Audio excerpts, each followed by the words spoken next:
Want to call to order our regular board meeting for October. And the first item will be to tell you about the interaction between the public and the board. And that would be that any member of the public wishing to be heard shall come forward to the podium at the appropriate time and introduce themselves to the board. Members of the public recognized by the chair will have 3 minutes to speak on a single subject matter or to address the current motion on the floor. The clerk of the trust will function as the official timekeeper. Additionally, we ask the clerk if she would be kind enough to take roll. Member Andrew. Member Certain. Here. Member Chance. Here. Member Cornell. Here. Member Ferrero. Here. Member Hart. Here. Member Labarda. Here. Member Peterson. Here. Member Twombly.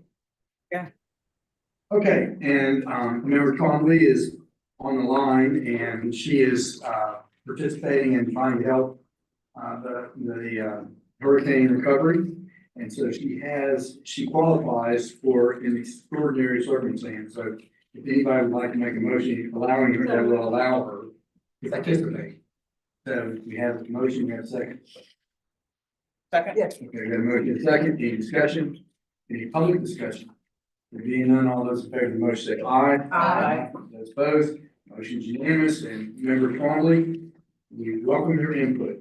You just about talk their ears off at that workshop. Move approval of the agenda consent. Second. And motion and second. Are there any changes to the agenda before? All right, any public comments on the motion? All those in favor of the motion say aye. Aye. Those opposed, motion is unanimous. First item of business will be the chair's report and, no, actually, there's one other thing, and that would be the general public. Would y'all, if y'all have anything to say prior to the meeting, y'all will have a chance to address the board during motions. This would be the time to do so.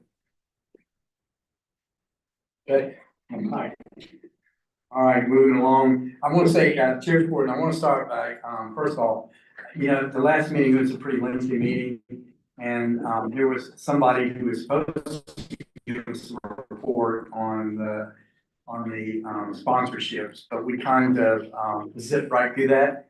And you know, what I really don't want to feel is that, Liz, that we don't appreciate what you're doing, because you do a remarkable job, and we appreciate it very much. And the fact that we kind of cut that presentation short, I apologize. It's my fault. The meeting went on so long. And, you know, but I don't want you to in the least bit think that that's not, because we don't appreciate what you're doing. So, that will move along to the annual evaluation. Oh, I thought you was getting ready to let her do a presentation. That would not be fair because I didn't bring that information. So, the annual evaluation, and everybody's had a chance to read the comments and to evaluate Marcia. I'll begin by saying that I think that we are very fortunate to have Marcia. As you can see by my marks, I think that things are going very well. She's, I think, done an excellent job as far as turning the trust. There's a much better working relationship with the providers, and done as far as the interaction with the public and the input that we get has been a remarkable change. Also think that the interaction with staff, I think we have a absolutely fantastic staff. What they produce, and the results that we're seeing and the amount of hours that they put into it, efficiency and the persistence, you know, there's not enough correct adjectives to put into place, you know, as far as the effort that they give. So with that, if anybody would like to make a comment, feel free to do so. And then at that point, we'll kind of change. We'll see what we want to do about all the one things that this artist said. Tim?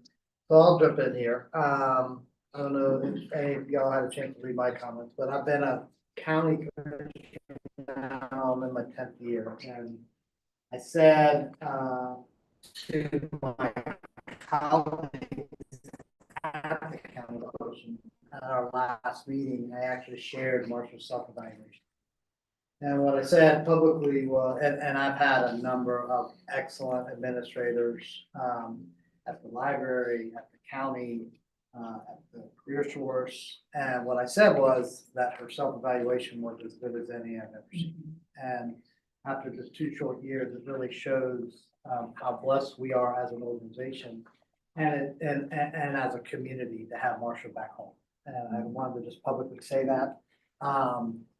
I was not surprised to see that my colleagues at the county commission also felt that, through their independent interactions, separate and apart from mine. And so that really meant a lot to me. You know, at the county, we get assigned different things that we want to participate in. And I've been the board member, the statutory board member, really since the inception of the trust. And I know a number of them want to participate. And I said, you know, you're a commissioner, you participate.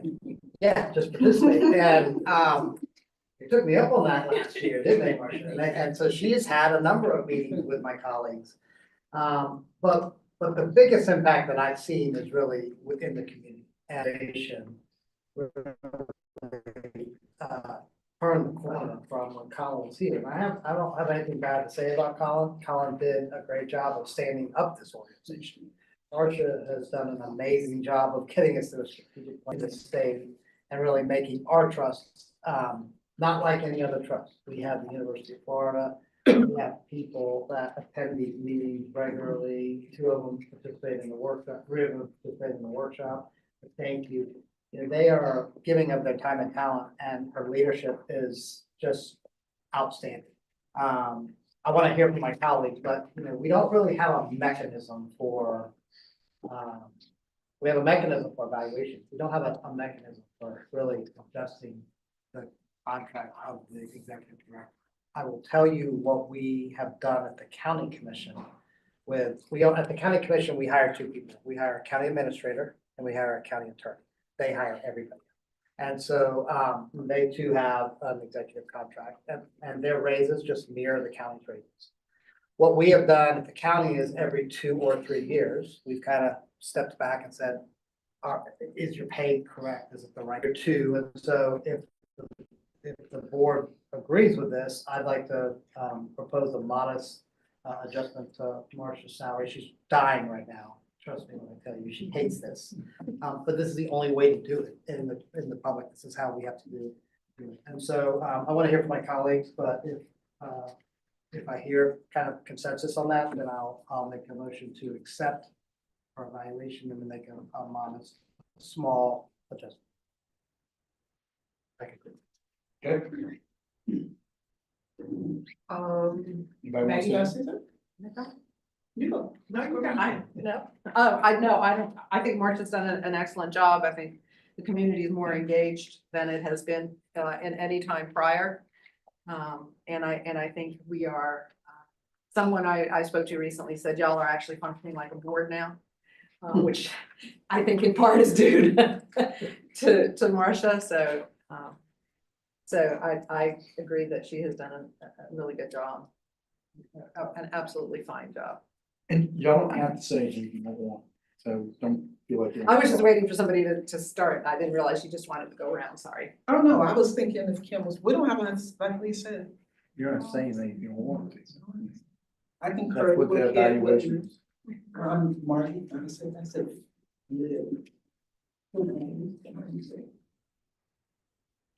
Okay, all right. Yeah. Can I say one quick thing? I'm perfectly great with any compensation improvement for Marcia, but I always think that when you have a really good executive, you should offer them professional development because it can be lonely at the top. And that's why I put in my comments that we should offer Marcia a coach, not because I think she's wanting, but because she deserves to be her best self, and it's very lonely at the top. So I think our compensation should include whatever she needs or wants in terms of professional development. Okay, so I like that a lot, actually, and I hadn't even thought about that, but as we do reach kind of higher levels, it is one. And Marcia has, at the county, you have 67 others counties, 66 other counties, you have 67 other county administrators. There's seven, let's see. 1, 2, 3, 4, 5, 6, 7, 8, 9.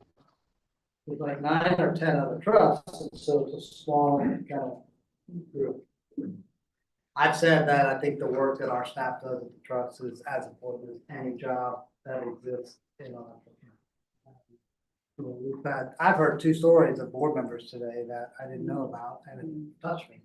So I would move that we accept with gratitude Marcia's evaluation from the board members. That we offer her additional coaching sessions if she so chooses to be reached out through the association or other organization. And that we give her an additional 5% bump to, which would be approximately $7,000 to her existing. We have a motion, do we have a second? Second.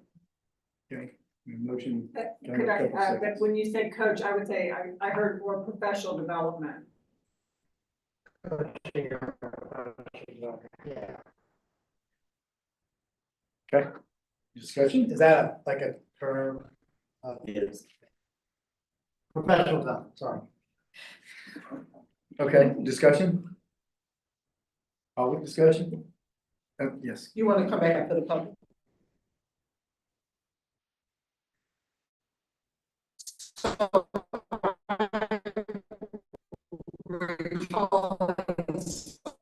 Something that was said by, Member Chance a few weeks ago about, considering the 360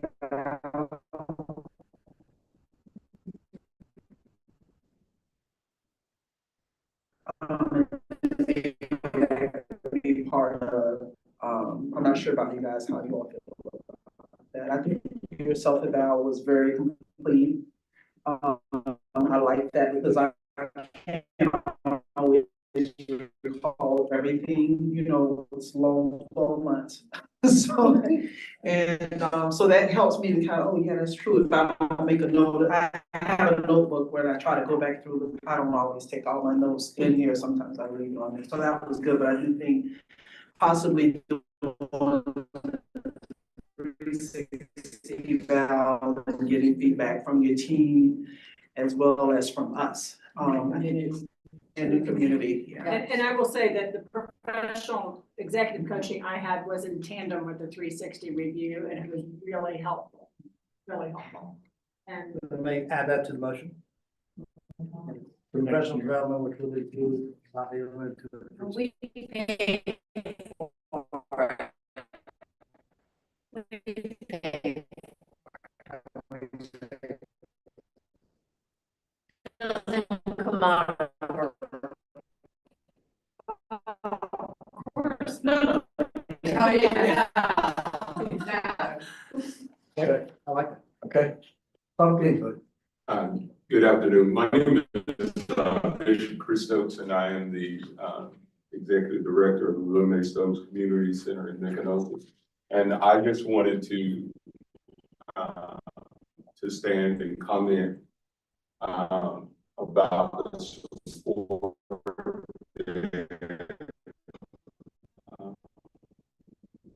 Marsha and the Children's Trust has given not only to the city of Gainesville, but for the rural communities, and how she and her staff is actually more engaging than we have her and her staff outreach to the rural areas, especially toward our community center. And we are certainly better because of not just her staff, but for the leadership.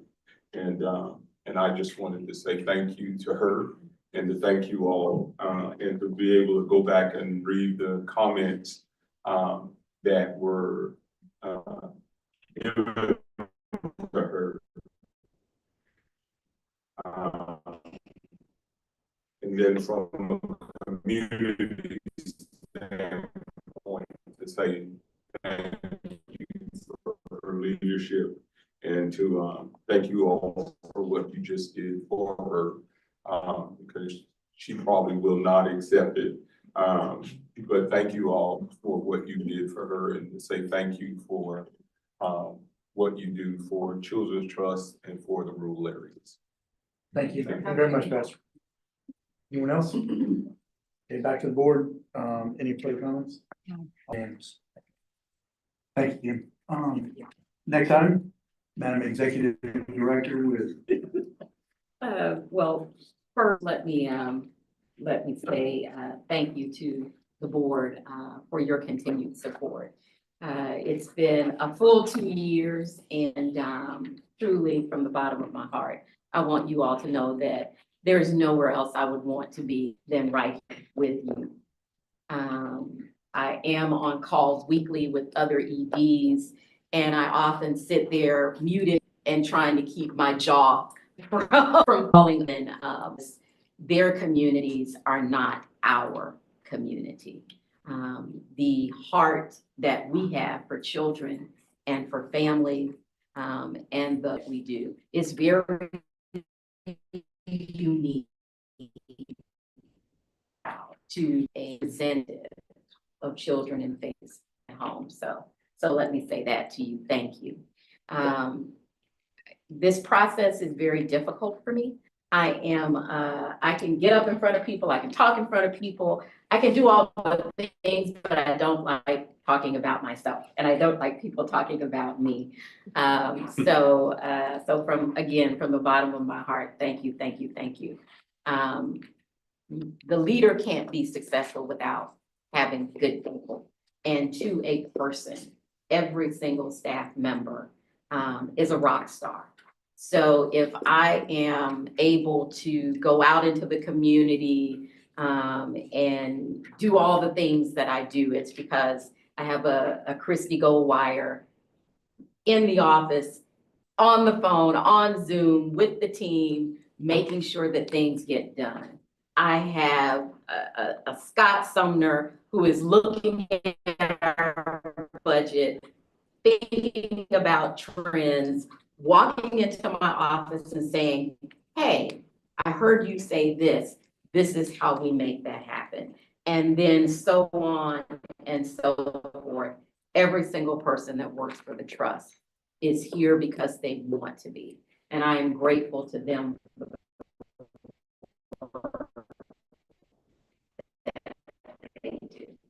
So I could not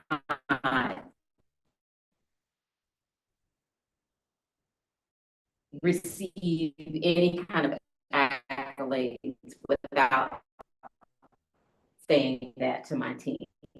If I'm doing something good and great, it's because I have a good and great team. So thank y'all for what you do to support me. That takes me into my success. I have to thank Nicole Odom, Scott Sumner, and Ashley Morgan Daniels. We made it, we did it. It's a process. Scott walked in to the process, didn't know the process at all. But when I say we didn't drop a ball, we never dropped a ball. We made it happen, and thank you for everything that you all did to get us through this process. And thank you, board members, for approving our budget. So trim success. I see Sade here from Goodwill. Just wanted to say thank you, Goodwill, for full teens work, end of the summer celebration. Member Certain joined over at O'Connell Center. There's nothing like being at your alma mater and being in that space that filled with pride. And it was wonderful to see the young people be in that space.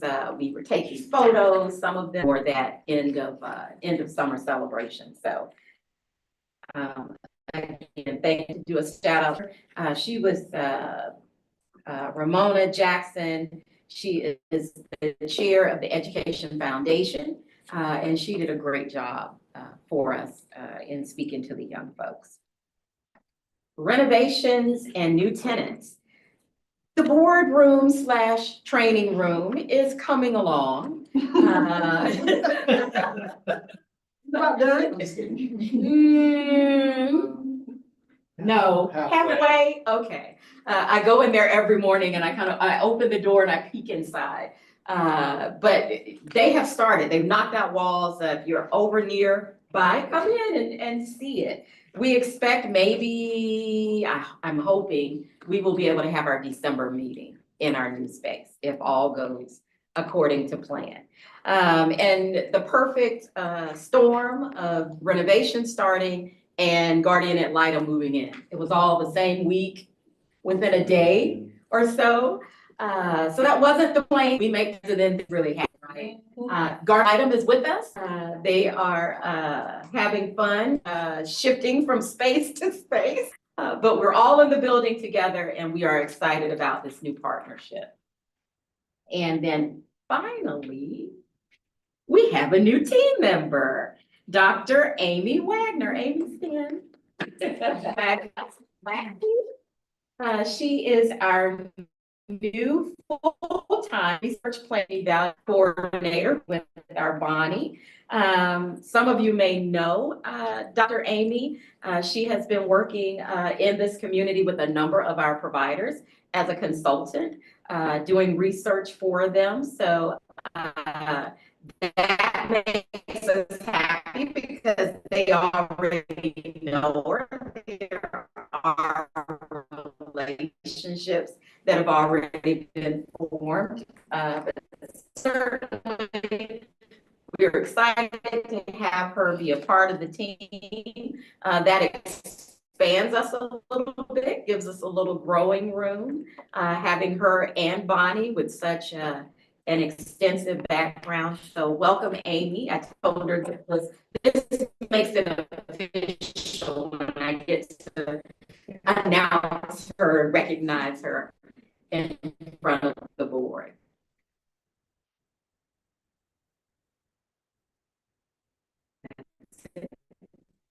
Okay. All right, so, thank you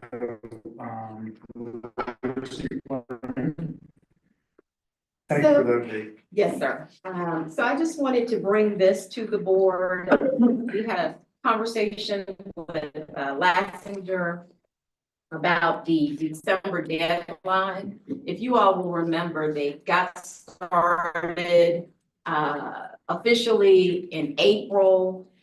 We ran right into the summer and they weren't able to have any interviews or do anything with our district folks because people were on vacation.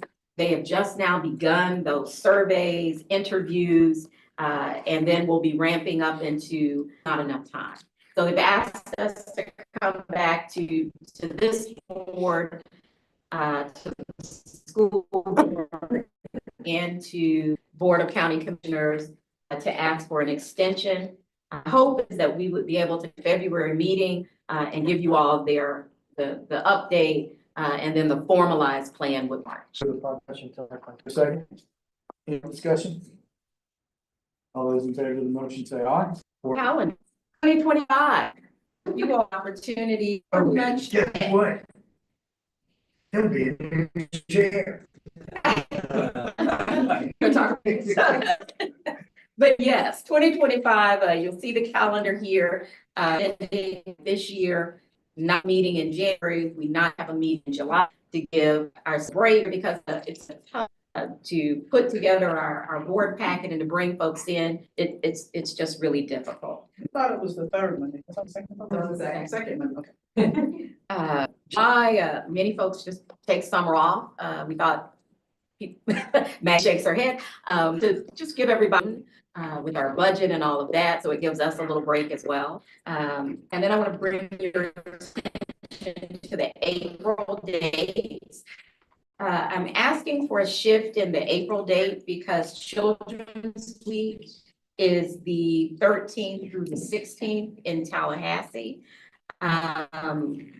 several staff and I will be going to Children's Week, and this year we are partnering with ELC, hoping to bring some of our early learning centers and the littles up, as well as bring some teens up for Teen Day.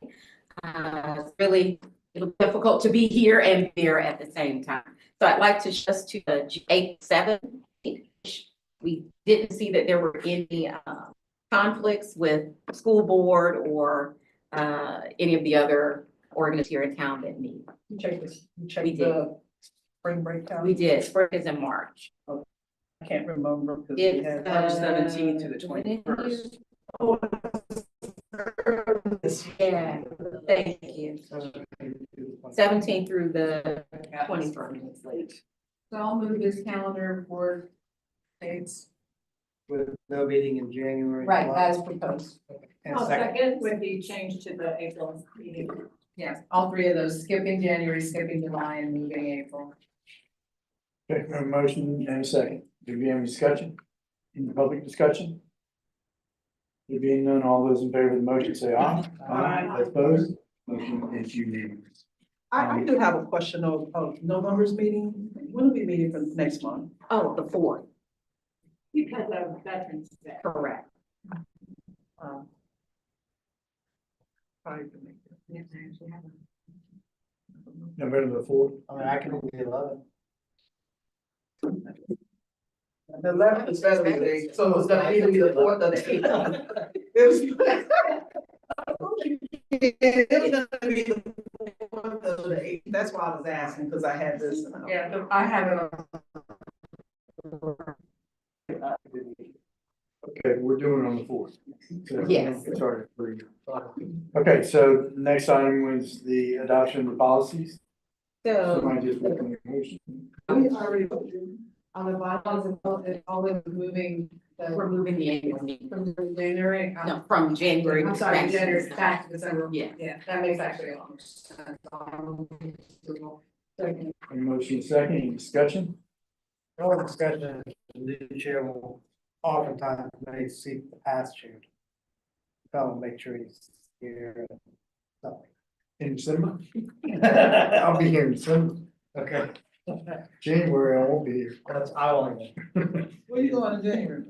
We won't have a meeting in January, just vote. I'll be here in July.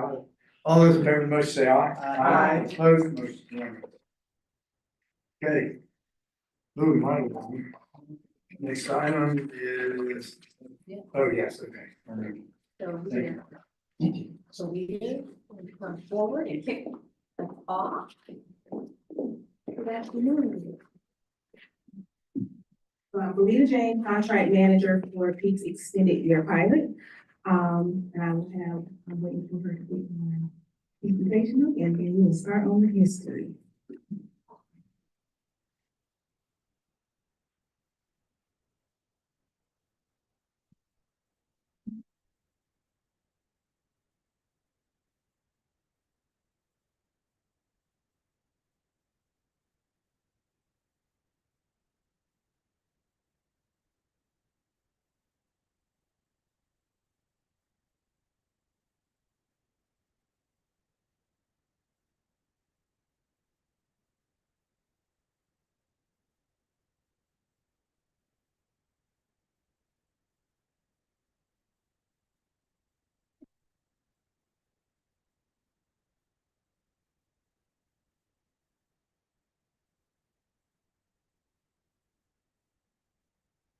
Look at the synopsis of the extended school year pilot. Also what our next steps will be moving forward. So the trust has been working with Peak for a little over 4 years.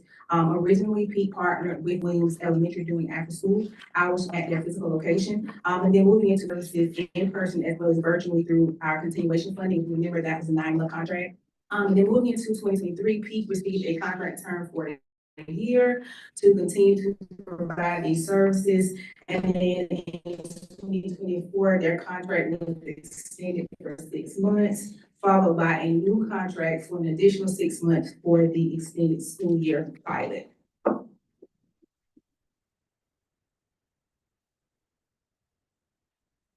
So for started the pilot, Peak as well as the Children's Trust collaborated with the school district and at the Ms. Rowe and Ms. Hutchinson for their time and their effort that they put into this collaboration.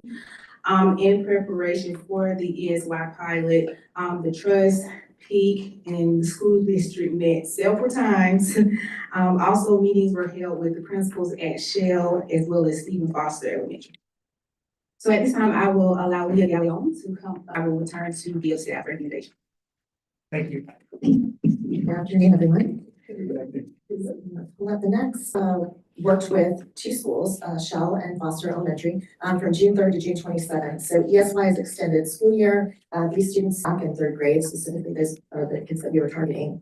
And they had a total of 16 days of instruction during that time. And so we had 11 students that we served at Foster. And then at Shell, there were 25 students, so total. And every day they received lessons. We were able to hire 2 tutors. If you'll go to the next slide, Demetra, that worked 8:30 to 12, Monday through Thursday. The process was that the tutors would come in, they would retrieve the students from class. They would go do the 15-minute lesson with the student one-to-one in a separate location. And then they would return so on until they made it through all the children that were in attendance that day. So, next slide, please. So, research suggests that effective literacy instruction is explicit, systematic, and it measures student performance. 2 UF researchers in a review of research on literacy instruction found it should be explicit and that it's clear, it's direct, it's unambiguous. It gives the student a number of opportunities to respond, and there's a lot of is recommended that it's an I do, we do, you do method. The other thing is that it's systematic, and that it moves from easier to more challenging. So effective literacy instruction should include frequent monitoring of student process. So when we look at the effectiveness of PEAK and the kids that need gains, you want to keep this in mind because this is the reason why we use Great Leaps, which is, aligns with effective literacy instruction. So, what did the kids do? Next slide, please. So the Great Leaps program has been around for 30 years. It's been used in our schools all over the country, worldwide. It involves 3 sections that kids go through each time. So they're going to go through a phonics lesson, they're going to go through phrases and stories. Each one, like I said, builds upon the next, and it's starting the students at a level they were all really where they should start at so they feel successful from the beginning, and then it built on that as we work with them throughout the ESY program. The other thing that involves in their data dashboard is progress monitoring. So we are able to see fidelity warnings when students receive the instruction, when they don't. We're able to see the progress that they make in each of the sections. So it allows us to kind of determine the trajectory the student is on and also determine if the trajectory is not what we would expect, looking at some other reasons why that might be. So for our data, for Stephen Foster, you'll see this on the next slide. We're able to fit all those students in one slide because there were only 11 of them. So out of the total 16 lessons that were possible, we had really great attendance at Stephen Foster. And so they had some really great gains because those students received the most instruction. So on average, those students over the course of less than a month, their average grade level growth was 0.48.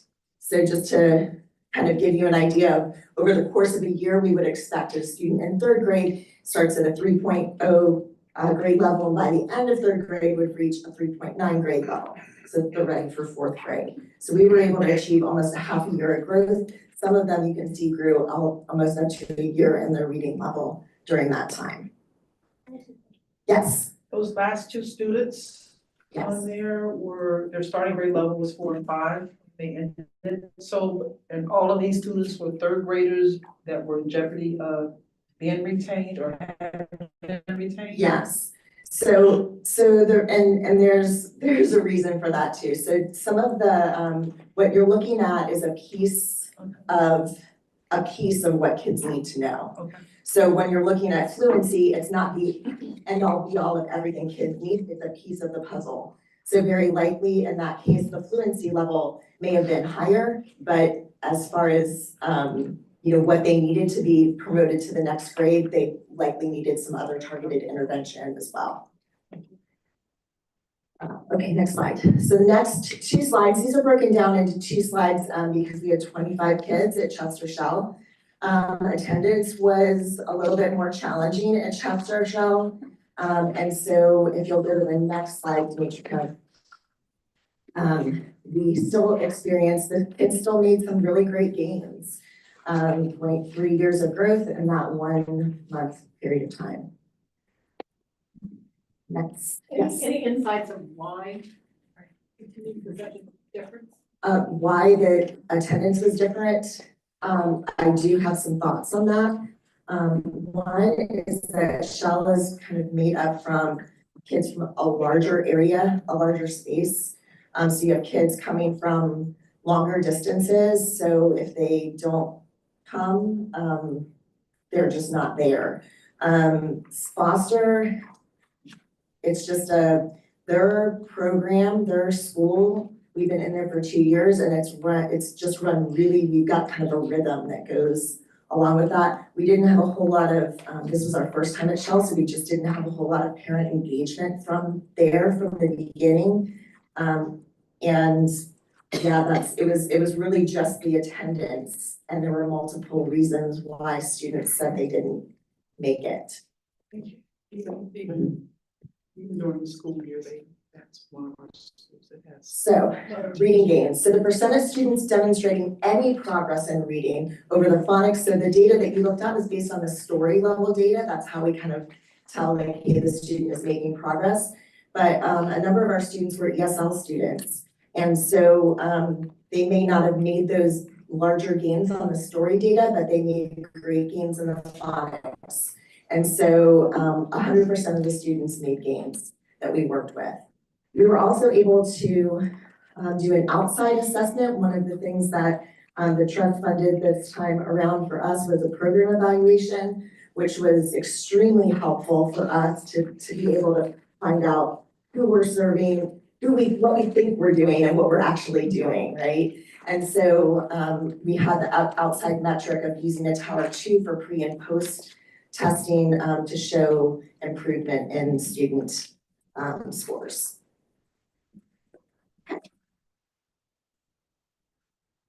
So what we had the evaluator had 3 different findings that they gave feedback on.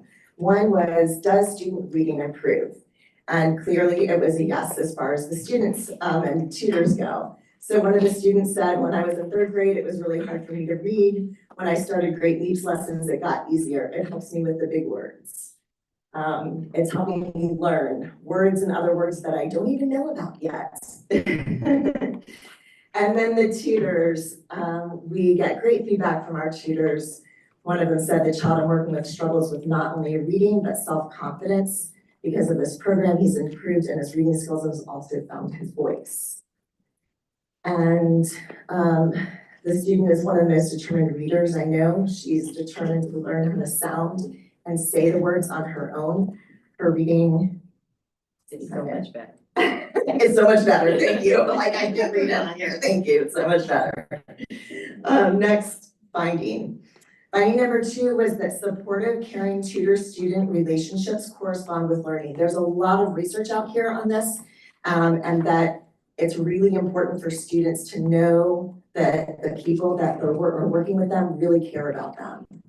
So we had tutors and students give feedback en masse. Spears and Young is the research that was referenced in this. Learning and motivation to learn cannot occur until students develop a sense of trust and belonging with a tutor, especially in a virtual setting. So one of the tutors said he helps bridge the gap in students' education and also allows tutors to develop camaraderie with their students. And the last finding is that our lesson process and structure was conducive to student success. We wanted to find out, is the way that we're doing this, is the way that we're implementing, is it actually leading to student success?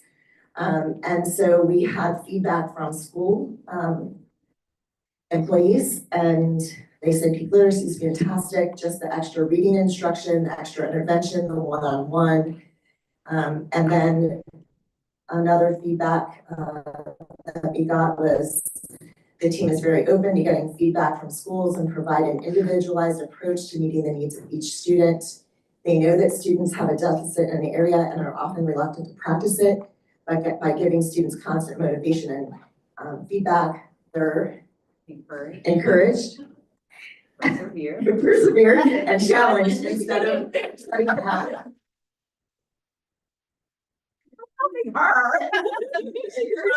Persevere and challenged instead of shutting down. Okay, next. So what were some of our successes and challenges? Obviously successes, we had reading gains with personalized focused instruction. We improved our relationships with school staff and leaders. They loved having us there. They were grateful to have us there. It worked really, really well. We had the student relationships that the kids loved the tutors loved the kids. And then we had a good student engagement. We had a little reward box that the kids could get rewarded when they came and showed up for their lesson. Some of the challenges, like I mentioned before, parent engagement. Part of that was our timeline that we were working with. As Marcia mentioned, we started this process back in November, trying to plan for June, but it was a really tight timeline for a turnaround. And so parent engagement was a challenge, and then limited time. The biggest gains that we see in our program are over a course of 12 weeks. And so in an ESY situation, you only have 16 days. So you're really, really limited in the amount of gains that you can give to students. So longer timelines are a lot better to work with. And then the variability in attendance due to kids just showing up, not showing up, we don't know why. And that is the end. Thank you. Do you all have any questions? Any questions? Thank you very much. Thank you. So based on the review of success, challenges, and data provided, staff recommends to fund peak to provide services year-round during out-of-school time. Examples of out-of-school time include after-school, summer camps, or any youth programming that is happening outside of normal school hours.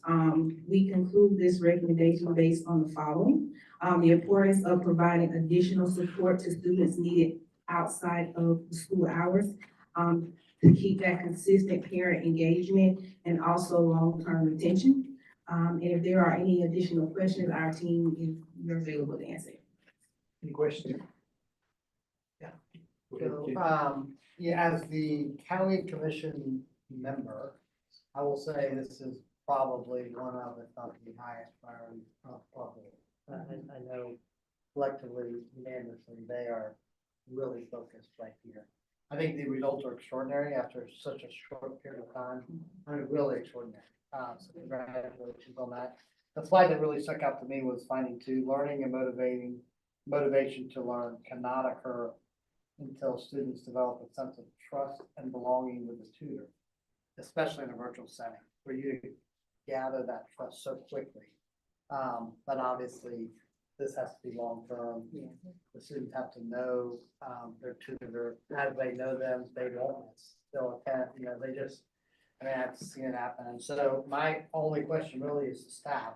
I like the recommendation. Tell us your thoughts on the specifics of it. Or do you just want us to make this and then you bring us back what we're thinking at the budget, or I don't.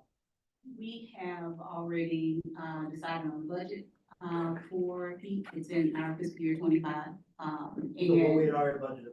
It's already budgeted and approved within the fiscal year 25 budget.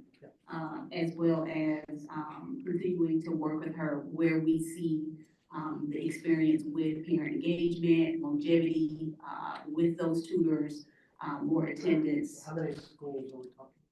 So Not schools, after school. How many kids are we talking? So we're starting with having spoken to Leah about this, having her introduce this program to our currently funded after-school programs. Our funding does not limit her to just our after-school programs, but she can introduce it there. It can be done in a couple different ways. It can be, if they're interested in, making sure their youth are in place at a computer and ready to be tutored by, instructors online, it can be done that way. Those parents can sign them up individually and it's done, outside of the after-school program. But one of the, I believe this recommendation included out-of-school time. So it doesn't have to be an after-school program. Really coordinating with the parent and tutor. Absolutely, absolutely. So I think that begins to address what my question was. Yeah, I heard you say that you needed how many weeks to really get to peak? About 12 About- weeks is where, I mean, typically students are in our program for a good 24 to like. More information. In our typical program where students are at home and the tutors at home, students are in our program for about 18 to 26 months to get them caught up, especially our middle school students that are so far behind. But they'll see gains within 12 weeks. But yeah, we typically will get about 2 to 3 years per year of working with a student. So my question, thank you, Ben. So my question was kind of to where you were alluding to, we need to then have these kids be able to stay with the same tutor, whether it's in after school or from home or from after school into summer camp with the same tutor, since trust is the key thing. And so if that continuity is part of what you're building in, I'm good.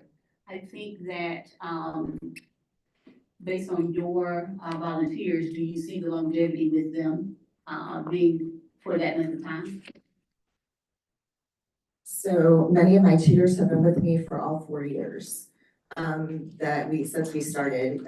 Typically, even after we have student volunteers, after they graduate, I have a couple, one in Boston, one in Puerto Rico. They love working with our kids and they want to stay and work with another kid afterwards. So it's a very, very rewarding experience for both the tutor and the student, because as you know, when you volunteer, you want to know that you're making a difference and you can clearly see, and the tutors can see themselves, the kid, like, hey, he was reading this and I see the confidence. So it's a really great way for people to be able to volunteer 15 minutes a day from home with a high dosage tutoring that we know works. But that's where we get our best data, is when the tutor is at home and the student is at home.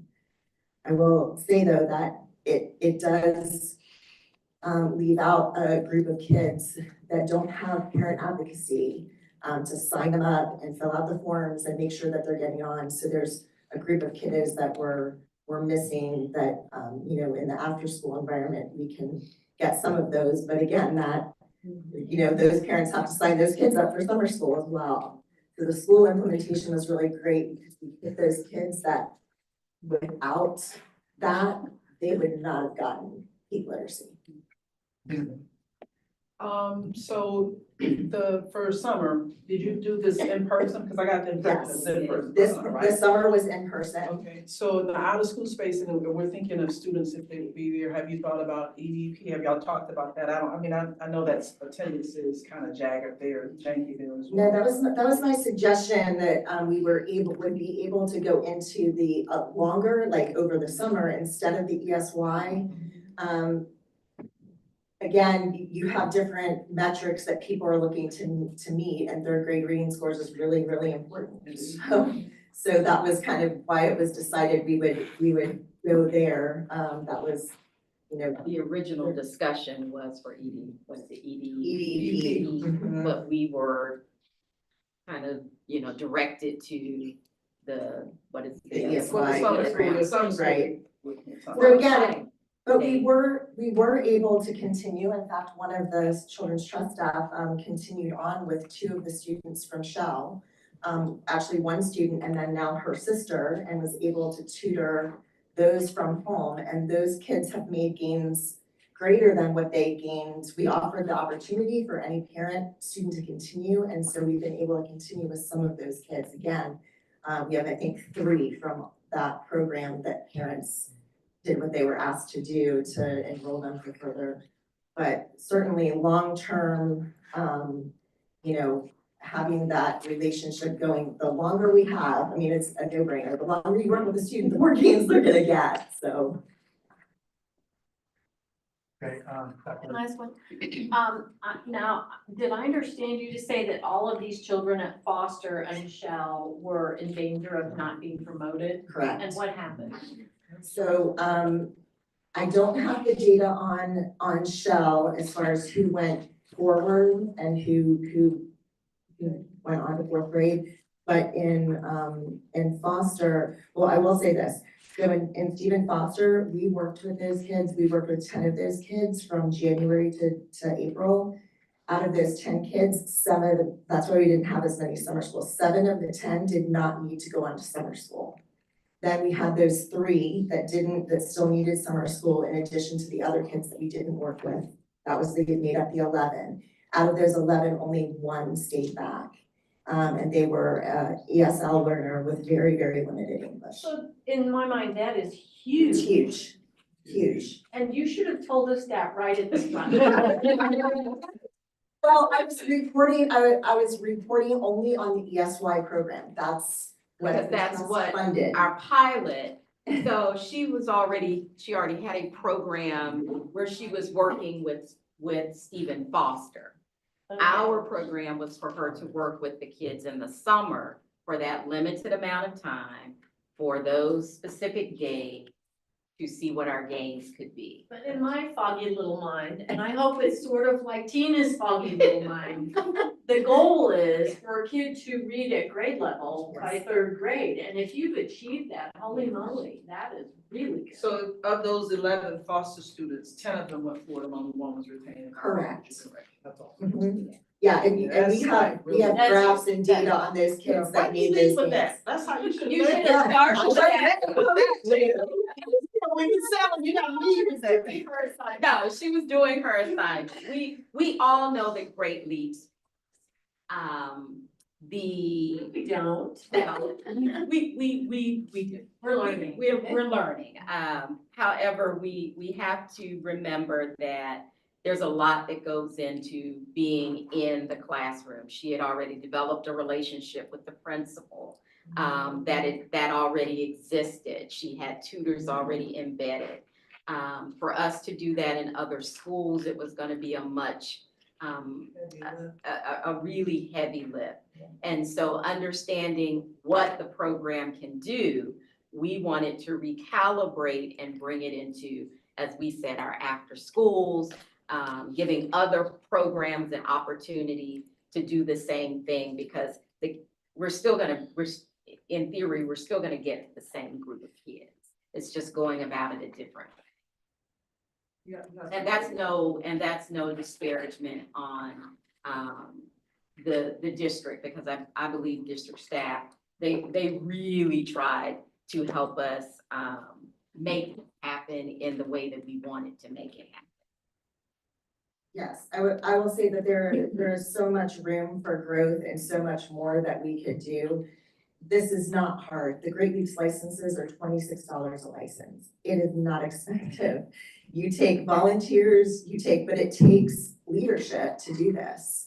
And, you know, we have staff and leadership and staff. But I mean, roughly, one of the, you know, I'm still looking for outside like business partnerships to fund this, but I mean, basically for about $360 a student, we can work with them during the spring semester into thing. That's it. It's not hard. One more question, Yes. and Tina alluded to this earlier. Why were you and I on the same wavelength all of a sudden? We are.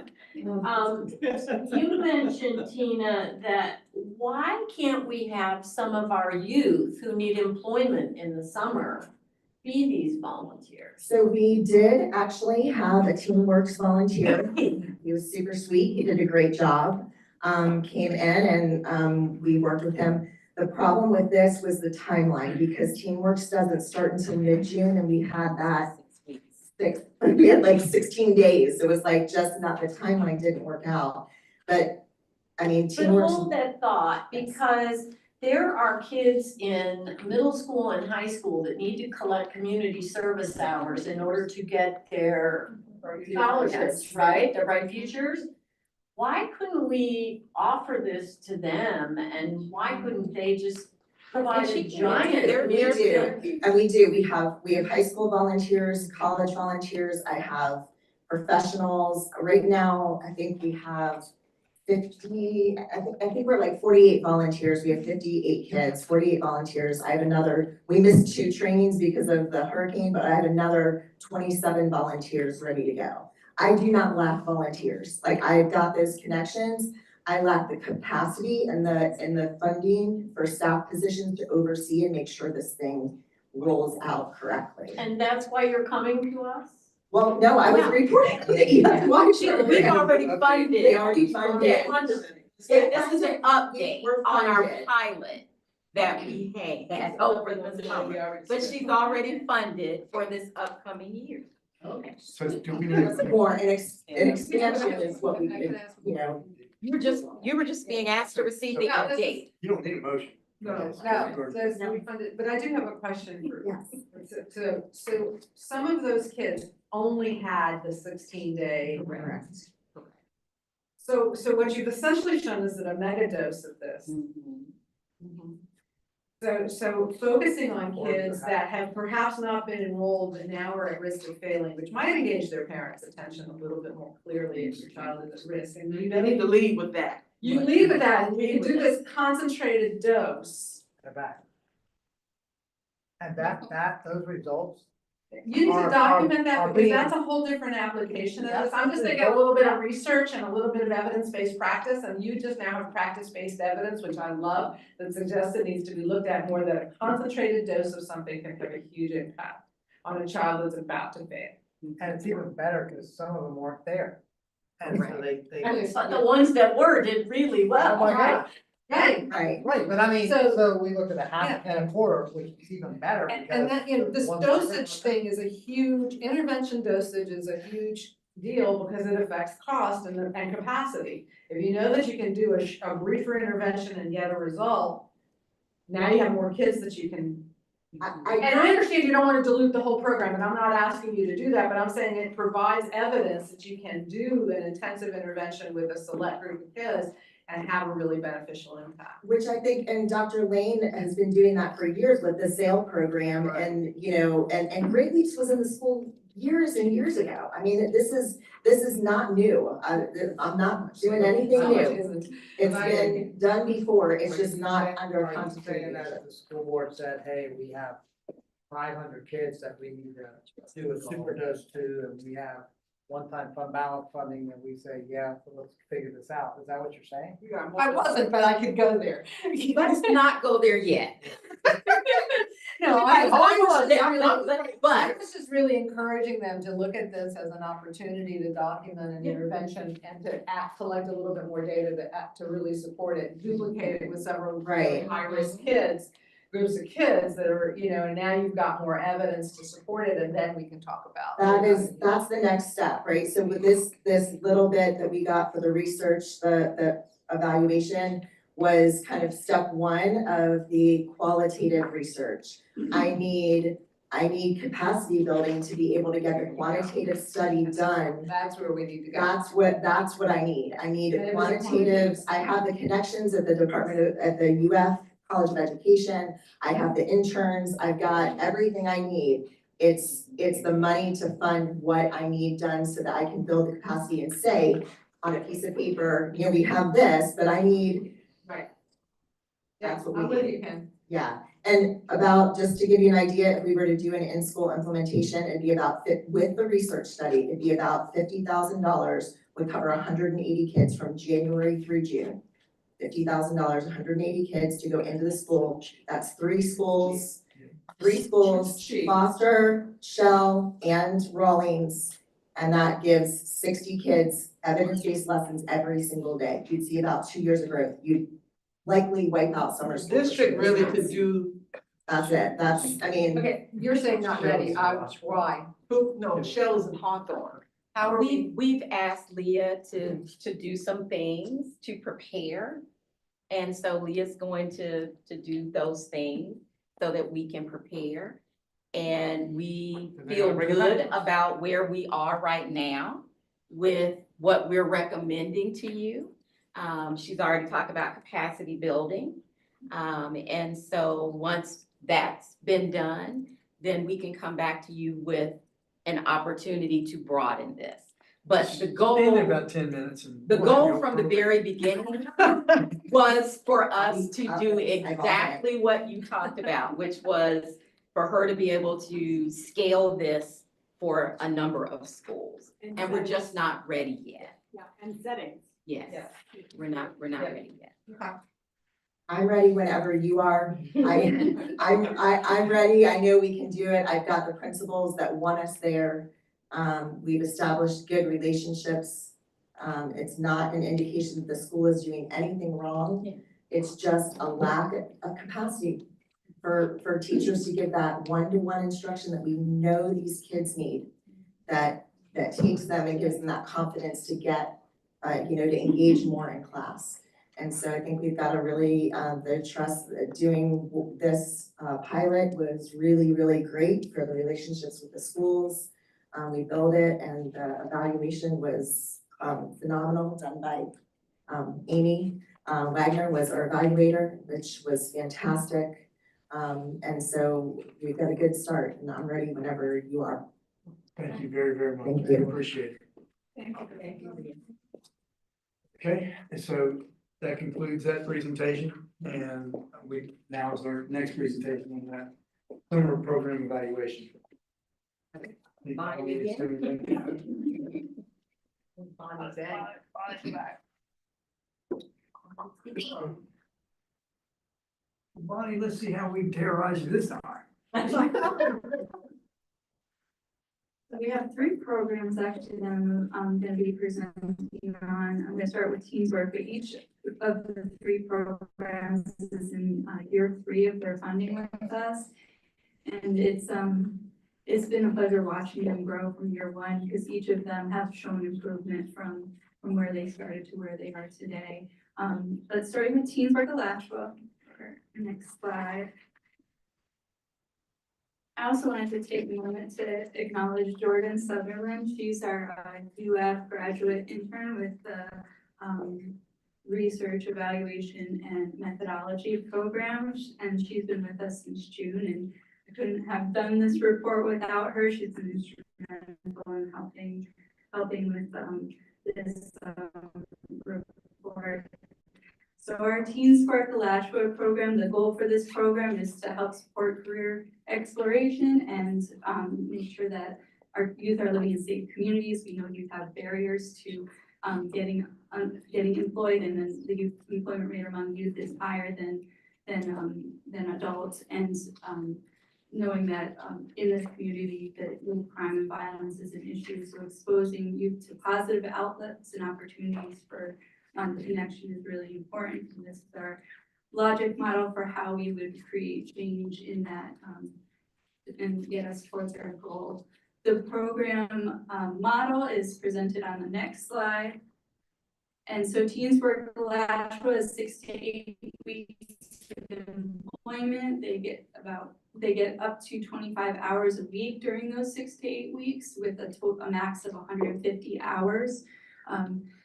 There's 14 hours of work readiness training, 8 hours of it is pre-employment, and then the remaining 6 is to occur over the 6 weeks of employment to get supportive 1-hour sessions over the course of employment. There's also job coach support and mentoring. They're either to receive support from their job coach over the course of the summer, as well as the job coach supports the employer sites to make sure that they have the training and they feel equipped to receive the youth and manage the logistics of the program.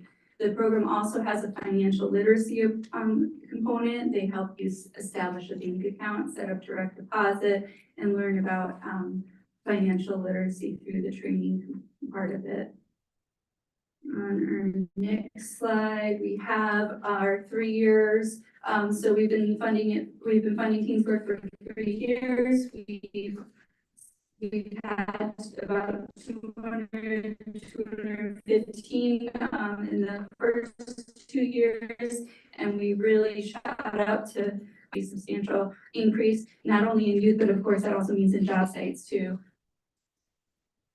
Who are you served? So on this slide, we have our demographics of the youth that we've served this past summer.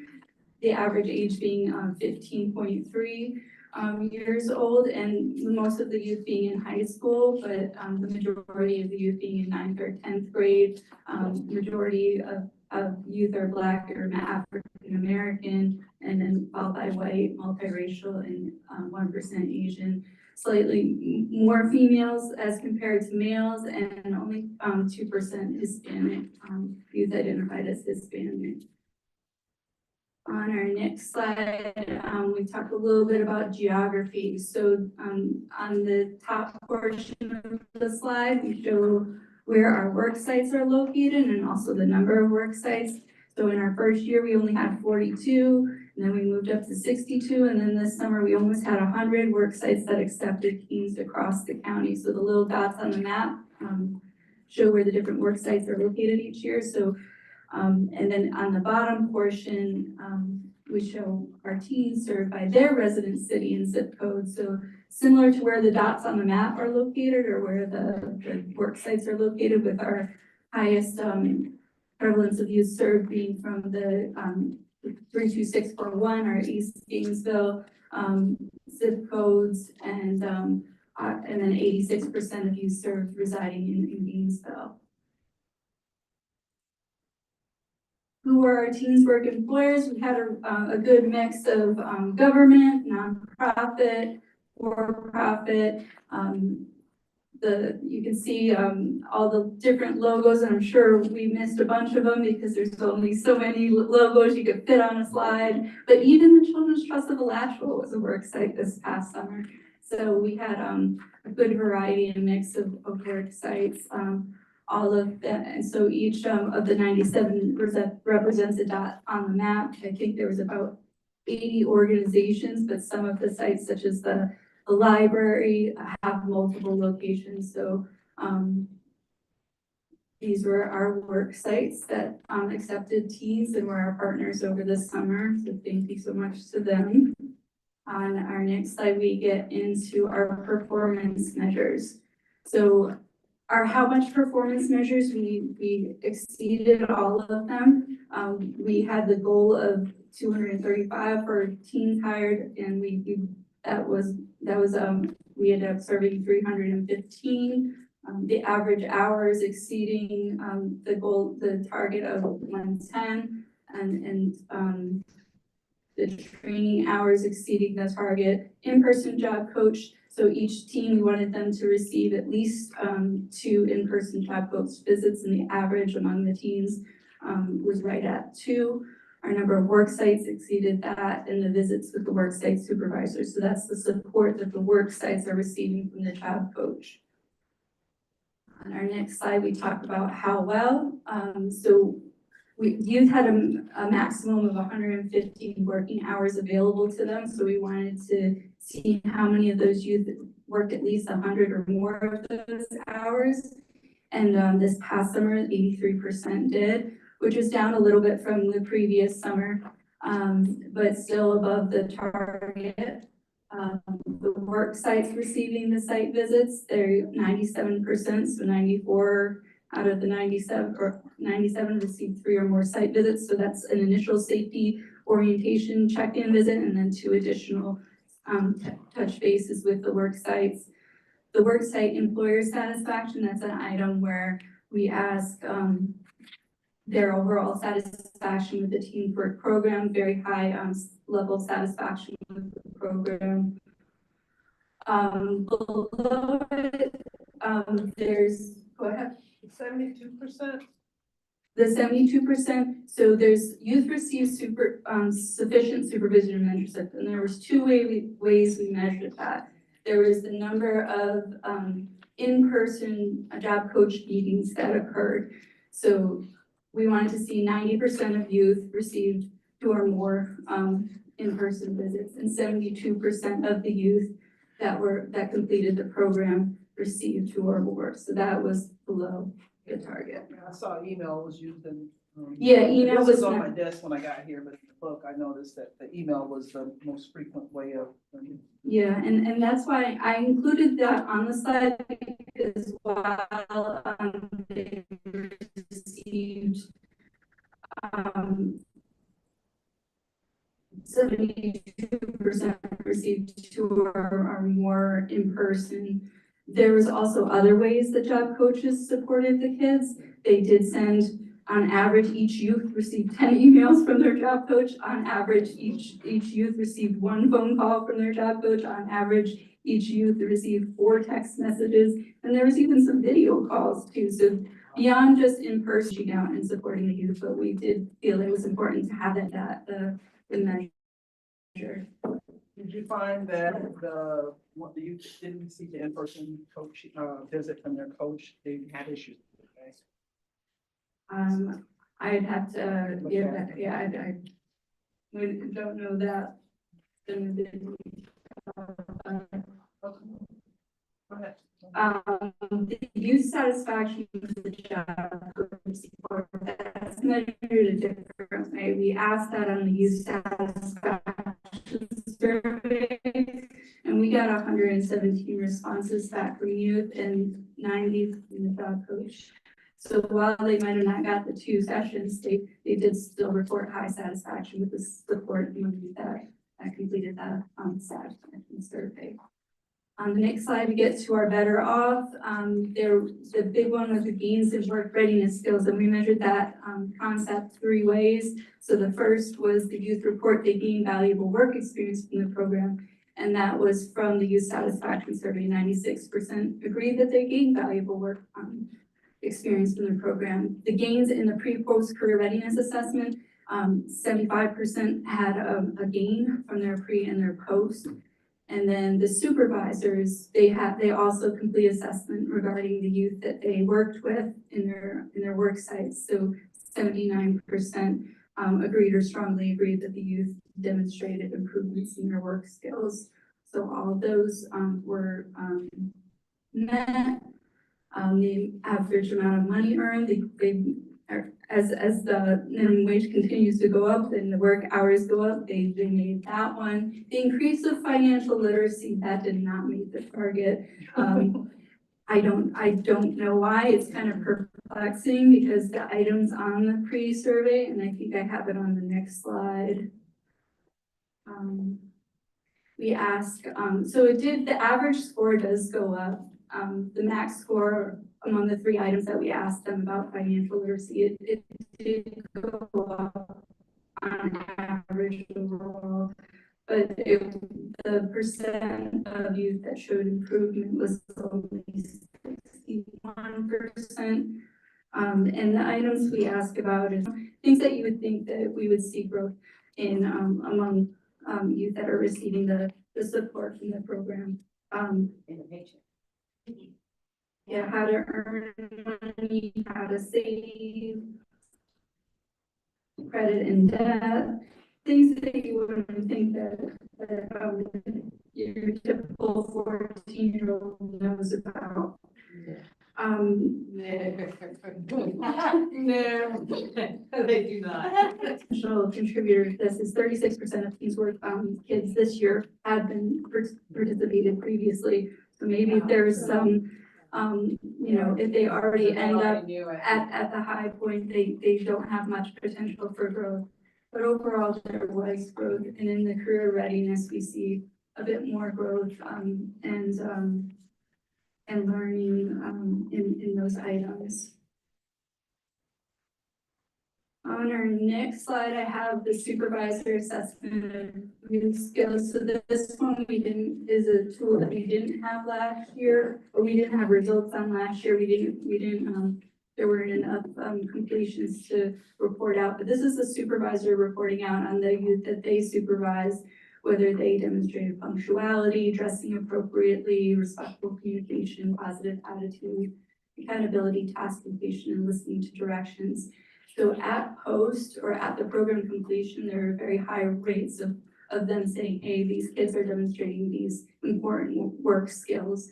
And the proficiency improved wasn't a high percentage, but a lot of them may have demonstrated it going in due to the support that they received during the trainings and the coaching that they received. So those are the results from a supervisor perspective, and then the career readiness that kind of gives the youth perspective on their work skills.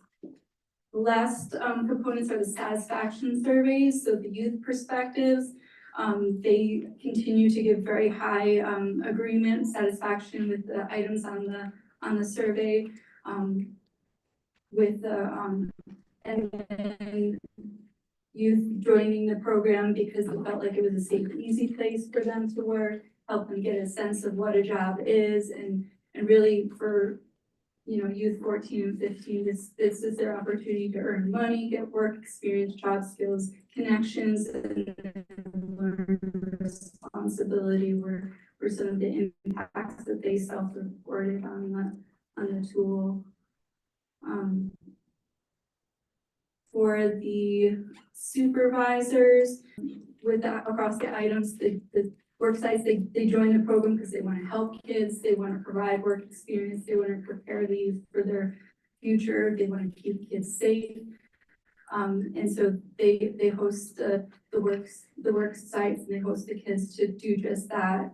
And they give very positive feedback on their interaction with teams work. On the next slide, there was a good deal of employer satisfaction compared to 2023.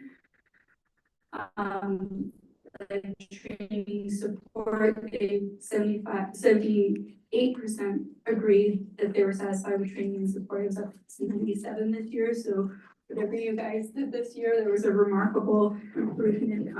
If things didn't go up, they stayed the same, so there was good growth in the work site satisfaction. So kudos to Goodwill and their work.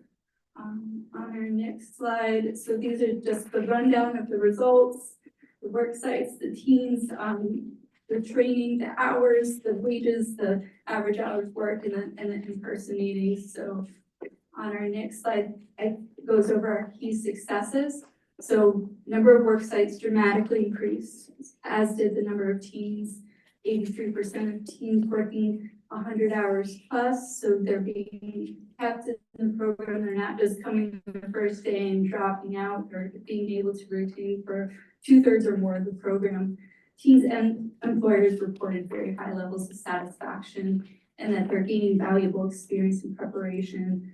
And then Goodwill's indicated that 8 of the teams were offered jobs from teams work. And this is sort of ends with the successes, but now I'm going to turn it over to Marla Meredith, and she's going to talk about business sponsorships and opportunities. So she's going to talk more about what's coming next. Ronnie, before you leave, number of businesses that have repeatedly offered their, availability to this program. Has that been pretty consistent? Or has there been a good deal of turnover?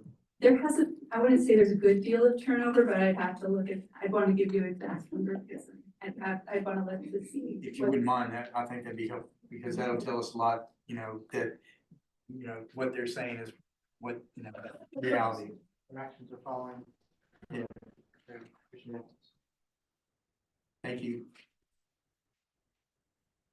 Good afternoon. My name is Marla Meredith, and I'm the Senior Program Manager for Goodwill Industries of North Florida. So today I'm here to talk a little bit about business recruitment and sponsorship for the program. We thank you all for all of your support that you've already provided, but we're looking to continue to expand this program. We think it's a really wonderful program that gives students an awesome opportunity and also helps build that talent pipeline here in the local community. And so some things that we're doing to really try to reach out and broaden our scope and to get into those kind of outlying areas is we're creating a map of Alachua County, and we're going to go ahead and target some different businesses around the map to make sure that we're expanding opportunities for students who are in those outlying areas. We know that that is one thing that we want to work on. A lot of our businesses and students are in Gainesville and all over. So we have our lead job coach working on creating that map for us, and we hope to have that done by the end of November. And then by the end of December, we're hoping to do a business survey. So I think that a great point was just made, kind of like what is retention looking like? What is the why? Why are these businesses participating in the program? What are the challenges that they've been seeing? What do they want more of? What's going to help them take that next step to engage a little bit further into the program? And we really want to go on kind of a information finding session to kind of figure that out. So we're going to send out a couple of different surveys to the community to start kind of gathering information on their interests, abilities, and barriers that they're seeing so that we can hopefully, continue to engage with those businesses as employers, but also help them kind of maybe take that next step forward to sponsorship as well. And from that, the results that we receive, I imagine we're going to be interested in doing a focus group just to kind of get some more in-depth information. Unless, by chance our surveys are just wonderful, people give us all the details we need. But that's the so we'll probably end up doing some focus groups just to make sure that we have like all the key details there. We really understand the responses. And that'll take place throughout 2025. Good news, Goodwill's facility should be opening back up towards the end of this year. And so whenever we do get our new space opened up, we should have a pretty large career center. So we have some trainings and things like that there. But we want to do an open house and invite chamber and all the local businesses in to show them the resources that are available to them, talk about the program, get them excited, and give them some opportunities to start looking at sponsorship. We're signing on as a business for the summer to host interns, kind of give them some opportunities there to really start engaging on a deeper level of the program. Like I said, there's going to be some training space there, but we'll also be offering to the local business community to help them engage a little bit further with Goodwill to really show what we're offering them as well, so that they can feel comfortable investing in this program and feel like they're getting something in return as well. That is an offer that we're going to throw out. And then we realized that one of the barriers for businesses may be that they haven't worked with a lot of youth. So we're going to offer some trainings on the importance of having different generations in the workspace, why it's important, how to work cross-generationally, and things like that before we get to the summer session, so that they feel more comfortable having youth in their workspace and even excited to get them in there as well. Another idea that was proposed was bringing the flyers and things like that out to the rural kind of areas. We think that face-to-face interaction may do a little bit more good. We'll obviously keep doing our emails and phone calls and those types of campaigns as well, but trying to get out in the community a little bit more with face-to-face interactions. And along those same lines, we're happy to come to any kind of event or just a table or things like that as well. Yes, Dr. Hart. Marcia Kiner and I are both members of Rotary Club of Gainesville. I think they'd be really interested to know about the new center that you're opening, about this program, and there are all kinds of business people there who would learn something that they probably don't know, right, Marcia? That is correct. And I'm on the programs. Oh, good, isn't that? We'd be happy to come out this year. And they're always looking for programs. They are always looking for programs. Speaking tomorrow. Because they were looking for a program. Any further questions? We're kind of discussing, we are possibly having businesses and people so we can serve more kids. Have you all had discussions about that or other folks putting something into the pot so that we can?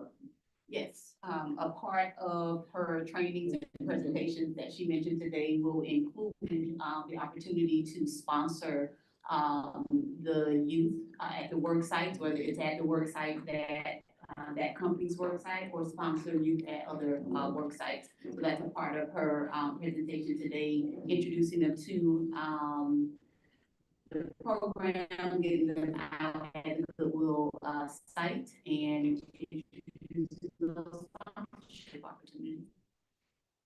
And we're hoping for the survey to include a few questions too on how people would like to sponsor.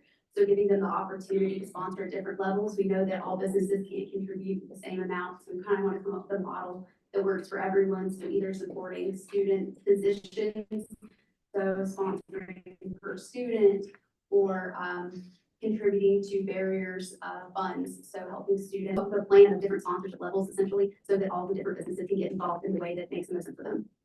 And I spoke with two parents at the meeting, in the summer meeting, and one of them said, it would be really nice if they had something in like the medical, it's like something in the office area or something, so the kids, they could see, she was saying, a granddaughter express some type of interest in that. So maybe, I don't know if you got that type of feedback on the survey, exploring other employers and seeing, about getting the kids some really good work experience or exposure. Yes, we definitely hope to gain more businesses in the areas that we know that our students are most interested in. We're hoping by kind of bringing it out on a map, we'll try to get some different organizations in those different areas that suit those students' interests. But medical is always one of the students we're really excited about. So first of all, the youth perspectives, the supervisor perspectives, the employer satisfaction, really great data. I mean, really, this is the third year. First year, we just kind of figured it out. Second year, we got rolling. I feel like this year, going from 215 to 315 and still having these results is really, really excellent. I'm really interested in Lee's question because actions really kind of, the proof is in the pudding, right? If they say, how can we expand? How did it help our business? How did the employee contribute to the employer? That's really important. One question. So Tina asked the question that I had asked last time. And so Jacksonville and Duval, you have a similar program. Yes, correct. What else do we need to be doing, or what are they doing that's really working that you want to implement here?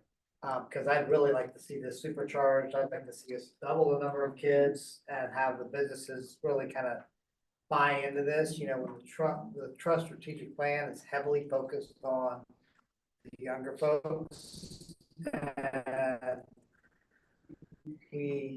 this is our older folks really programming. And so what are you doing in Jacksonville, Duval that you would like to see here? Yeah, I think that the model was set up very similarly, and I love that I think, we've got a lot of continuity between the two programs. So that's helpful with that in-depth connection with, Rotary Club and Chamber and things like that.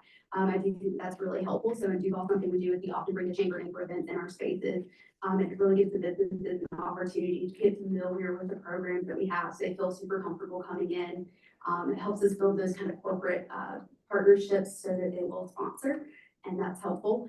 So that's something that, like we've been talking about today, that I think we're really excited to start doing here. I think, like you said, the last 3 years have been really getting it up, built up, getting the word out, getting people excited about it, and I think now people are, and I think now we're able to take that next step. Well, I'll just conclude with this, Mr. Chair. We're really competitive in Alachua County. We would like to exceed whatever it is they're doing, so we have resources here, we have community support here. We have a lot of businesses that want to do that, so I'd like to kind of go one more level. All right, we can do that. Any further questions? No, we're yours. There's city government funds all over. Okay. Well, thank you very much. We appreciate your insight. Your football team's gonna be playing in our stadium. I mean, a year and a half, so. Carla. They've been in London for the last 2 weeks. I'm sorry. Really? Chairman, I have Yes. a question. How many, young people in the program in Jacksonville? Do you know? Yes, we're over 300 there as well for our summer session. Oh, but they have a lot more kids in Yeah. Jacksonville. Yeah. I would say one So there you difference go, is you're already ahead on one measure. Point made. we do run year round there, so we have a fall program and a spring program where students are doing the same thing that they do over the summer, and those are at 12-week periods of time instead of the 6-week. And then here we're doing the fall leadership program, and we're serving around 45 students this fall. So we'll have programming going on here this fall. It's just a little. Next up is Freedom School. So Freedom School is also in year 3.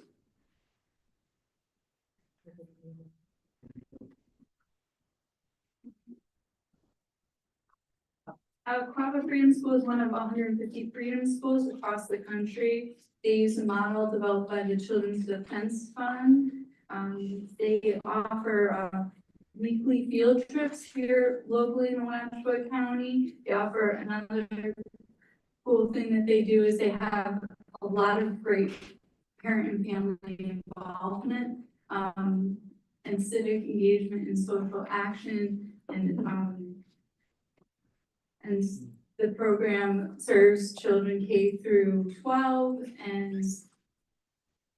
and these are the essential components of the program. On our next slide shows their daily schedule. So they offer programming from 7:15 to 3 p.m. Their day starts with a wonderful Harambe program. The school ran from June to July 19th, which was 6 weeks in duration. They have a lot of 3-hour block of literacy focused time in the morning from 9 through 12. They have creative storytelling through visual arts and comic book making, theater workshops encouraging creative expression, Afro-Haitian dance workshops, percussion, restorative justice, and positive behavioral intervention, and Montessori mathematics, and much more. So they have a very engaging program, and they offer a lot of interactivity, so to really encourage youth to be exposed to a number of impactful things. On our next slide shows across the years. So again, this is another program that has continued to expand year after year. Our first year serving just 35, next year 50, and now in this past summer, 83 kids. On our next slide, we tells who those kids are. So the bulk of the kids being in elementary school, 29% middle school, 13 high school, 77% African American, multiracial, 6% Hispanic, roughly even mixed between male and female, and the average age being 9.5 years old. On our next slide shows the areas of the city of residence served by kids. So majority being in Gainesville, the site is located in Gainesville at PK Young Elementary. Some kids from Newberry as well, Alachua and Archer. They don't do a scholarship eligibility like our summer camp programs. The only thing that they ask whether or not the child qualifies for free or reduced lunch, and they have a target where they want to see 60% of kids say yes to that. So that was the balance that they make sure that they get 60% of the kids that are receiving free or reduced lunch, and then 40% did not. So they have both economically disadvantaged children as well as those that are not in the program. But Bonnie, CDF doesn't allow them to charge for Freedom School. They can't, no Freedom School can charge a fee. It all has to be free. So they have to raise their money. They can't, any of them around. There's one in Tallahassee also, you can't charge them. So the reading results, they do a basic reading inventory pre and post assessment. This is Children's Defense Fund required assessment. In the National Freedom School Defense Fund, they had 88% of youth show maintain or improve their reading scores, or 100% maintained or showed improvement in their reading scores. So that was pretty impressive. So kudos to them. And this is also in looking at their data for now year 3. They had a target. I think it has it on possibly the next slide. No, it doesn't. But when we get to the performance measure that has consistently gone up each year. They've strengthened their reading results from year one where they weren't quite meeting the target, year two where they met the target. Now they're 100%. So it's been great watching them continue to improve their programming each year. Another one of their outcomes is scholars gain confidence, and that's a parent survey that they do at the end of the program. And 100% of the parents agreed or strongly agreed that their scholar their child, the Freedom School scholar, had gained confidence. And I love some of the comments of speaking up to themselves, really feeling free to be themselves at camp. And so that was a great outcome I wanted to share as well. Parents like to tell the trust about the program, so that's an item that we have on our satisfaction survey. And I really just love some of the comments that we received and just seeing how much parents love the program for their kids. I think it's a privilege to be here. We need more freedom schools. We wish this opportunity could be year round. It allows them to learn while having fun. This is my first daughter, so I just wanted to share some of those great parent feedbacks that they felt that they wanted to share with us. Looking at our performance measures, they're green across the board. So they're in the so they rocked it this year. They exceeded their enrollment target. They met their program days. Parents who participate, which is an important part of their component of their program, they exceeded that. They got excellent. Their parent involvement. So we wanted to see at least half of the parents show up for those parent meetings. They had 88% show up. And then the satisfaction results and the parents feeling like their program was safe and that they were satisfied with the learning activities. So they did wonderful all across the board on that.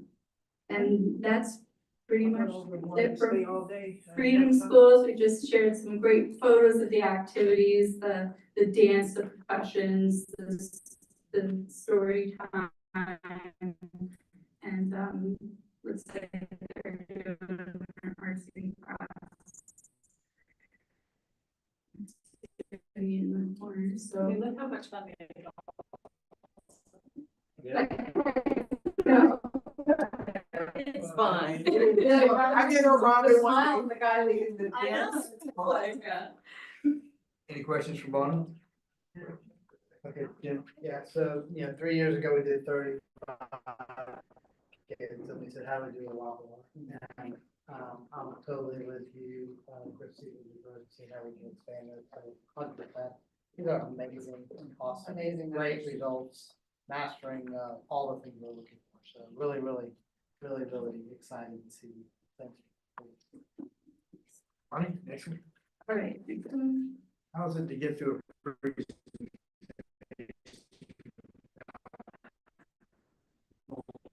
interruption?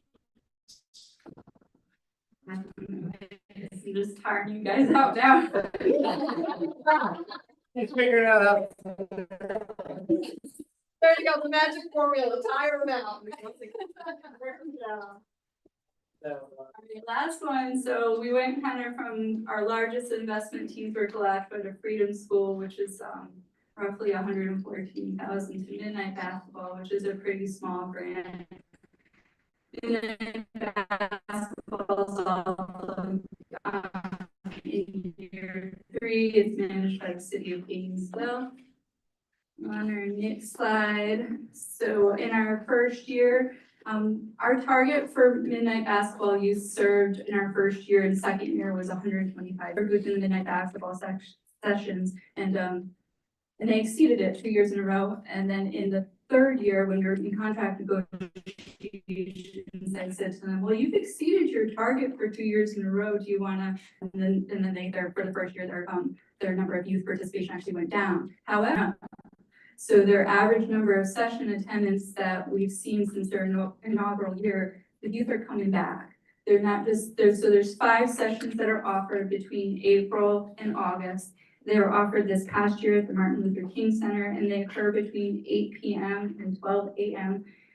They offer a game and they have scorekeepers keeping scoreboards, but they also make it exciting for the youth. They have music playing, they have speakers, motivational speakers at each session that talk about life skills, healthy lifestyles, exposing them to positive role models within the community, and different resources and pathways and opportunities for success. So that's part of the program as well. The program is linked to our safety goal to keep youth in positive activities and off the streets in the summer hours and late nights where they might be otherwise, unsupervised. So it talks about youth serve. The average age is 14.8. So again, this program targets our older youth or middle and high schoolers. And the majority of this program, unlike the other programs where typically our programs serve a little bit more females or a lot more females, this program targets young men. Almost 95% and only 1% Hispanic. On our next slide, it shows where the youth are from, and this program served 100% of the youth were from Gainesville, which makes sense. The sessions were in Gainesville, so that makes sense that most of the kids were. More of our East Gainesville zip codes were where the youth were residing. I'm surprised, I mean, you've had a lot of kids from B 2607 and B 2608, so they were taking buses to get to MLK? Probably. I mean, that's a fair. At that time, and I, yeah, it wasn't right, like, Yeah, I remember. And something, I mean, it's scheduled between 8 and. Okay, any questions? Yeah, I have a lot. I just wondered, Bonnie, do you think, or does anyone who runs the program think that if they did it, kids would get in a rhythm and a habit of coming there on Friday nights or the first Friday of every month? I'm just trying to think of how to get more kids coming back because. Back more this time. They did, Yeah, but that's they only meet 5 times, frequently. first Friday of the month, yep, between April and August. Our low session and when they wrote in their program reflection, they said that they thought the July 5th was their July session. They thought that was maybe why they didn't get as many kids. Other than that, I don't know why the number of. I know midnight basketball is a thing. It happens all over the country. Yeah, So who's having the most luck with it and what is their trick? Just asking. Because it's always a shame to see that. Well, what we need is, a lot of people has that one facility out there. Yeah. I know that we don't create the program, but, it would seem like, they have youth in, High Springs, Alachua. And also, don't we have that facility over there and they're not doing everything.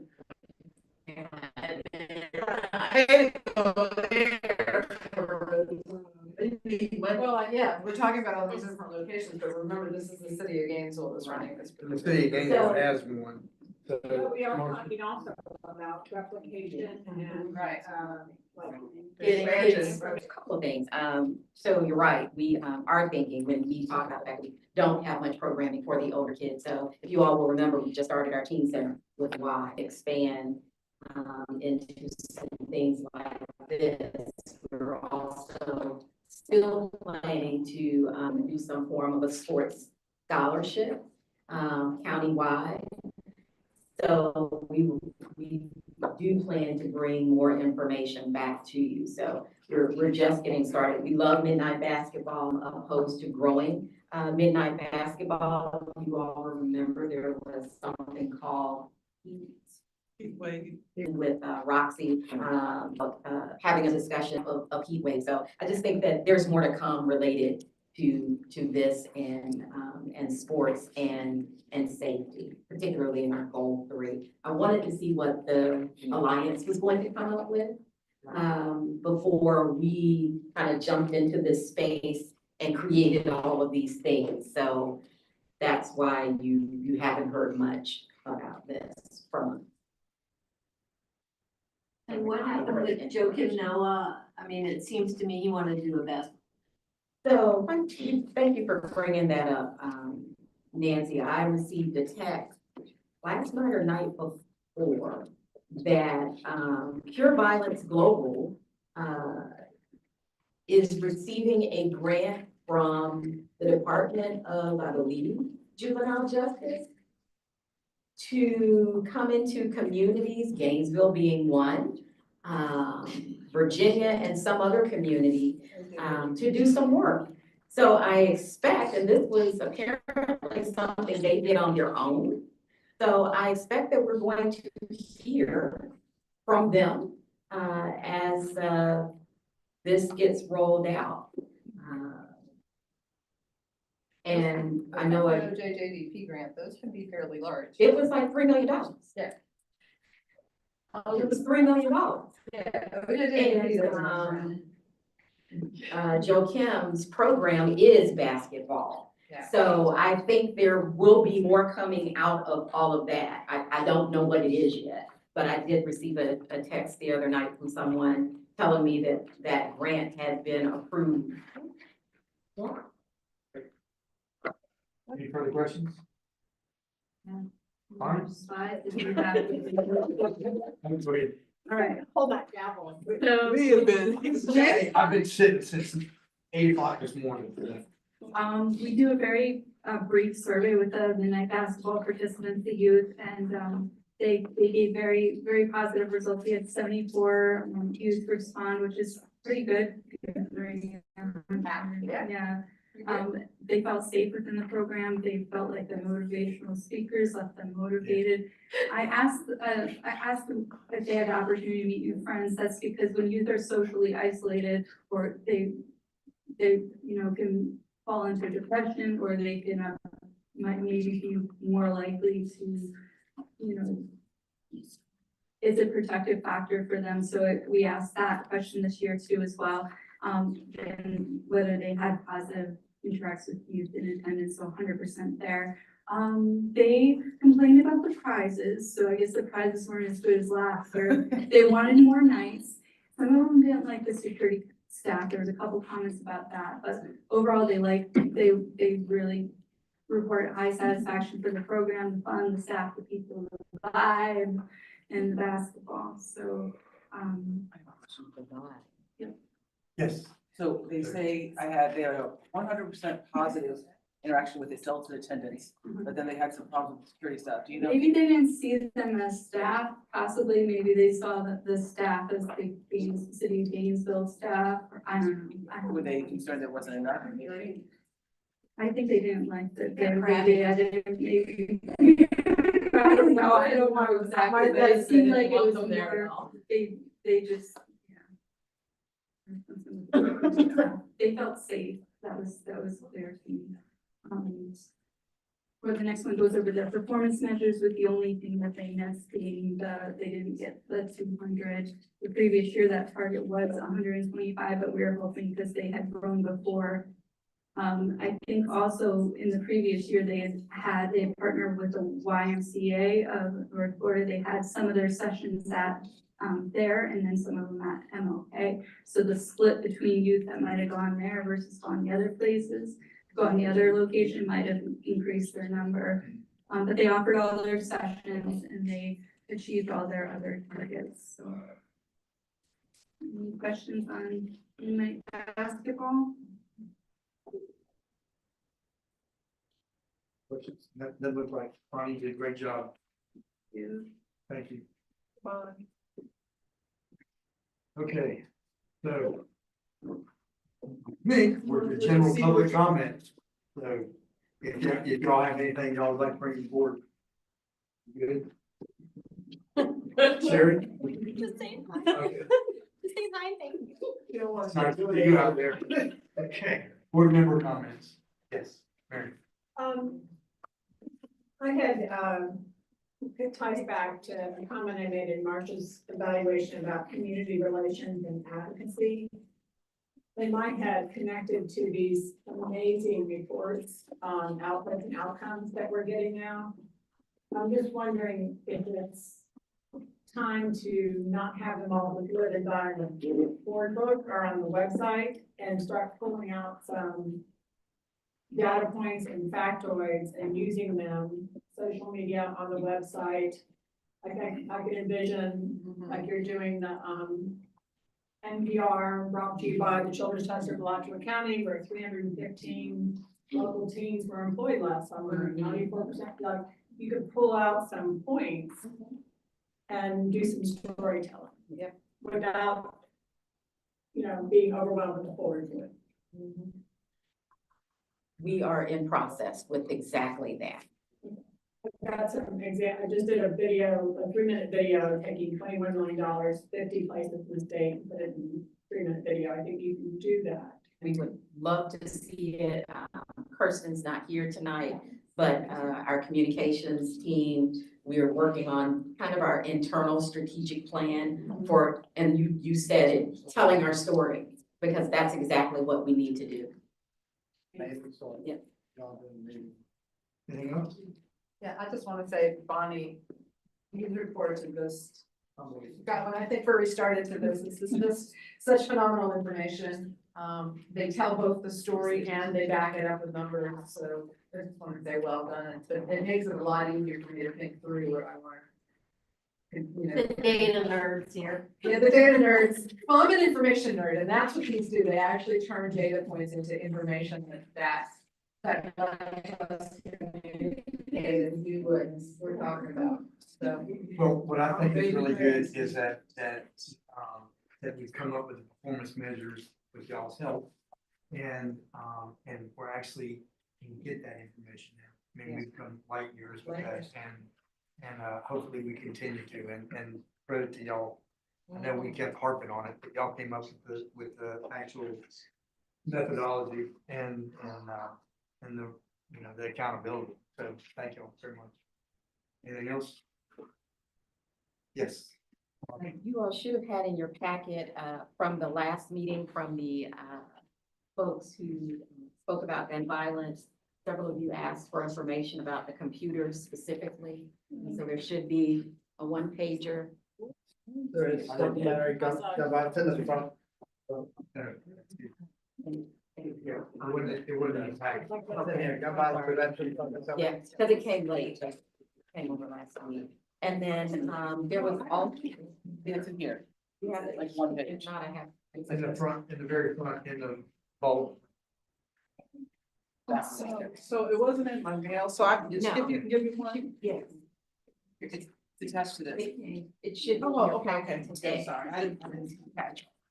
So I wanted to bring that to your attention, please. Thank you. Please read it in. I believe you're coming for our November meeting. They will be back at our November meeting to share a little bit more, and if you have additional questions, that will be the time for those. And then lastly, we received an email, so forgive me for not reading it earlier. It's very short. This is from Alice Smith, and her comment is, how can I help youth who age out of foster care? I'm currently doing extended foster care. That's a help. I also want to reach the youth who opt out of extended foster care and find themselves homeless. I have a vacant property in Alachua that I want to use for homeless, 18 to 22-year-old. So I just wanted to make you all aware that that came in to the trust.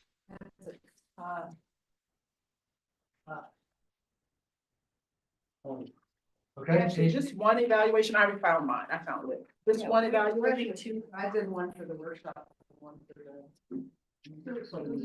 Mine says board meeting. Yes, so the one we got your packets previously had one in the packet, and we also got one.